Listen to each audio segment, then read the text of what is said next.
Mission संदेश live TV संत कबीर नगर में आपका स्वागत है। कई महत्वपूर्ण योजनाओं की संजीवनी विकसित भारत संकल्प यात्रा ने बुधवार को बघौली के ग्राम पंचायत धनखिरिया तेतरिया के मंदिर परिसर में पहुंचकर प्रसार किया। इस यात्रा का मुख्य उद्देश्य ग्रामीण इलाकों में विकास और समृद्धि को बढ़ावा देना है। प्रधानमंत्री नरेंद्र मोदी ने ग्रामीण विकास के मामले में अपने संदेश में जोर दिया। लोगों ने उनके विकास के संदेश को सुना और उनके प्रति समर्थन और सहयोग का इजहार किया। ग्राम प्रधान विनोद कुमार की अध्यक्षता में आयोजित इस कार्यक्रम के मुख्य अतिथि पूर्व विधायक राकेश सिंह बघेल रहे। ग्राम पंचायत धनखिरिया तेतरिया में विकसित भारत संकल्प यात्रा का आयोजन होते ही ग्रामीणों की उत्सुकता और उत्साह ने नए उत्साह का संदेश दिया। प्रधानमंत्री नरेंद्र मोदी द्वारा प्रस्तुत संदेश ने लोगों में विकास के प्रति एक सकारात्मक दृष्टिकोण पैदा किया। ये समारोह ग्रामीणों को सरकारी योजनाओं और उनके भागीदारी के लिए जागरूक करने का एक महत्वपूर्ण माध्यम बना। लोगों ने सरकारी योजनाओं के प्रति अपना समर्थन प्रकट किया और इससे ग्रामीण समुदाय को विकास और सुधार की दिशा में एक सकारात्मक कदम बढ़ाने का संकल्प दिखाया। कितनी महत्वपूर्ण है ये यात्रा? विकसित भारत संकल्प यात्रा भारतीय ग्रामीण क्षेत्रों के विकास और समृद्धि के लिए महत्वपूर्ण है। ये यात्रा गांवों में विभिन्न सुविधाओं जैसे कि इंफ्रास्ट्रक्चर व स्वास्थ्य, शिक्षा, ऊर्जा और अन्य क्षेत्रों में सुधार करने का प्रयास कर रही है। इसका लक्ष्य ग्रामीण भारत को सशक्त बनाना और उन्हें आर्थिक, सामाजिक और शैक्षिक दृष्टि से समृद्धि प्राप्त कराना है। इस यात्रा के माध्यम से सरकार लोगों के जीवन में बदलाव लाने के लिए प्रतिबद्ध है। इस तरह के प्रयास भारत के समृद्धि और विकास में महत्वपूर्ण भूमिका निभा सकते हैं।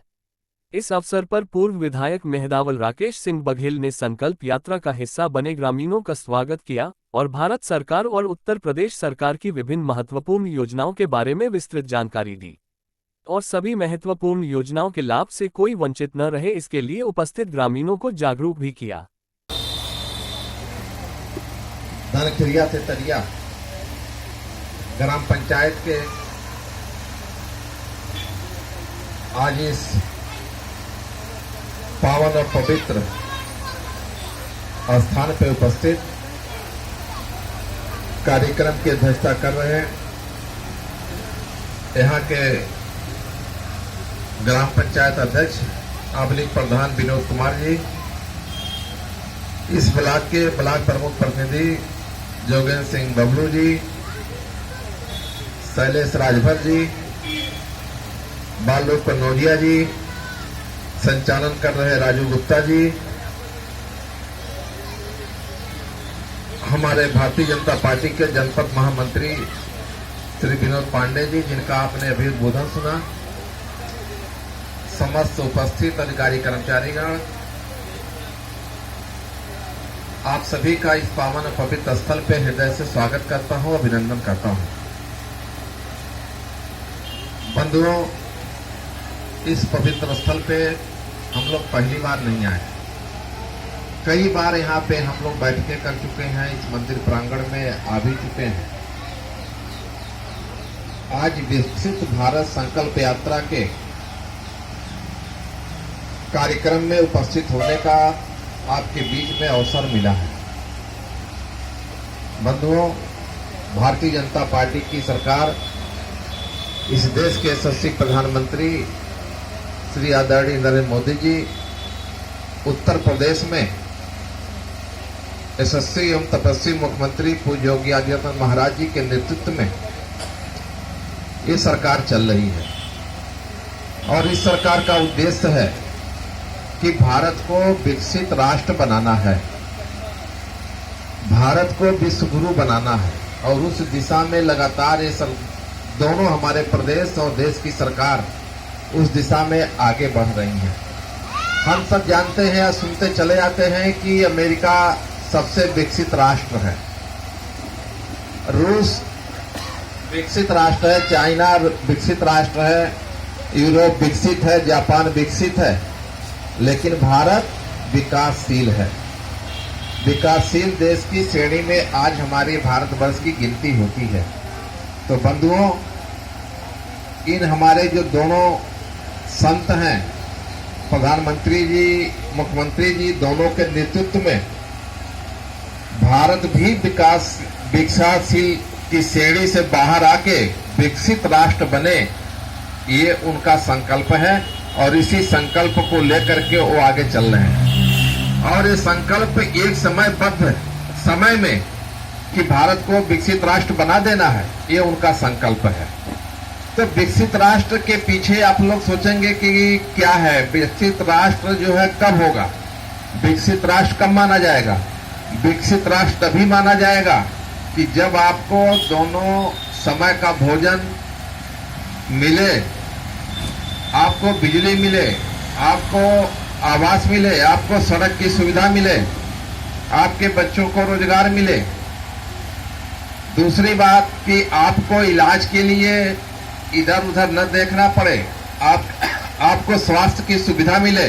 जैसे आपको आयुष्मान का 5 लाख रुपए का जो कार्ड मिल रहा है, इस प्रकार की सुविधा हो। किसी माताओं बहनों को अपना जेवर बिक्खो गिरवी न रखना पड़े इलाज के लिए, या किसी को अपनी जमीन जायदाद न बेचना पड़े इलाज के लिए। तब माना जाएगा कि भारत विकसित हो चुका है। माताओं बहनों को गैस का कनेक्शन मिले, ये सब सारी सुविधा जब मिल जाए एक गरीब व्यक्ति को, जो सबसे गरीब व्यक्ति है, उसको ये सारी सुविधाएं ये मिले, तब माना जाएगा कि भारत विकसित हो चुका है। हमारे वहां की बच्चियां हैं, आप देख रहे होंगे सुमंगला योजना के तहत अब यहाँ पे 25 लाख रुपए 25,000 रुपए उनके खातों में जमा हो रहा है। बच्ची जब जन्म लेती है उसी समय रजिस्ट्रेशन करा दीजिए, उसका टीका लगवाएंगे तब भी पैसा मिलेगा, कक्षा 1 में जाएगी तब भी मिलेगा, 9 में जाएगी तब भी मिलेगा, 12वें में जाएगी तब भी मिलेगा, BA में जाएगी तब भी मिलेगा। यदि आप इसका रजिस्ट्रेशन करा देंगे तो ये मिला करके कुल मिला के 25,000 रुपया बच्ची के नाम से उस खाते में जमा हो जाएगा। बच्ची की पढ़ाई लिखाई मुफ्त है। तो बच्चियां, गरीबों की बच्चियां पढ़ें, उनका शादी विवाह हो जाए और महिलाओं को भी सारी सुविधाएं मिलें, तब ये माना जाएगा कि भारत विकसित राष्ट्र की श्रेणी में आ चुका है या आ गया है। तो ये सब चीजों को पूरा करने के लिए हमारे दोनों संत लगातार निरंतर दिन रात मेहनत कर रहे हैं कि भारत को उस श्रेणी में लाके खड़ा करना है। और गरीबों का कल्याण उनका ध्येय है, गरीब आगे बढ़े, गरीब का विकास हो, ये उनका ध्येय है। तो इस सपने को साकार करने के लिए जो लेके चल रहे हैं, उसमें हम सबका भी सहयोग उनको मिलना चाहिए और ये आवश्यक भी है। जैसा कि आप जानते हैं, बखिरा के लोगों के आसपास के लोगों को चिंता करने की जरूरत नहीं है। बखिरा में आपके सबसे बड़ी संपदा आज के डेट में बखिरा झील है, जिसको हम लोग ये जानते हैं कि तो झील है, पानी रहता है, यही तो जानते हैं, या अन्य जनपदों का भी पानी इसमें आता है। अभी तक लोग इसमें मछली मार करके या अन्य चीजों से कहते हैं कि हम अपना जीविका चला रहे हैं। बहुत सारे लोग कहते हैं कि भैया ये बखिरा झील जो है इसे रहनी चाहिए क्योंकि हम लोग की जीविका चलती है। लेकिन नहीं, बखिरा झील इतनी बड़ी संपदा है कि आपके अगल बगल के सारे गांव को लोगों को रोजगार दे सकती है। उस दिशा में इसका काम चल रहा है। अभी ये रामसर साइट पे चला गया है। रामसर साइट पे जाने का मतलब ये है कि पूरे दुनिया के लोग ये अब देख रहे हैं कि बखिरा भी कोई जगह है संत कबीर नगर जिले में जहाँ पे 2800 हेक्टेयर की इतनी बड़ी झील है, प्राकृतिक झील है, जहाँ पे न कि समुद्र है न पे कोई नदी है। ये झील स्वयं में उपजी हुई झील है, जो नीचे से पानी आकर के इसमें तैरता है, वो बखिरा की झील है। इसको पूरी अब दुनिया देख रही है और आप विश्वास रखिए कि बहुत जल्द इस बखिरा के झील को देखने के लिए देश विदेश से भी लोग आना शुरू हो जाएंगे।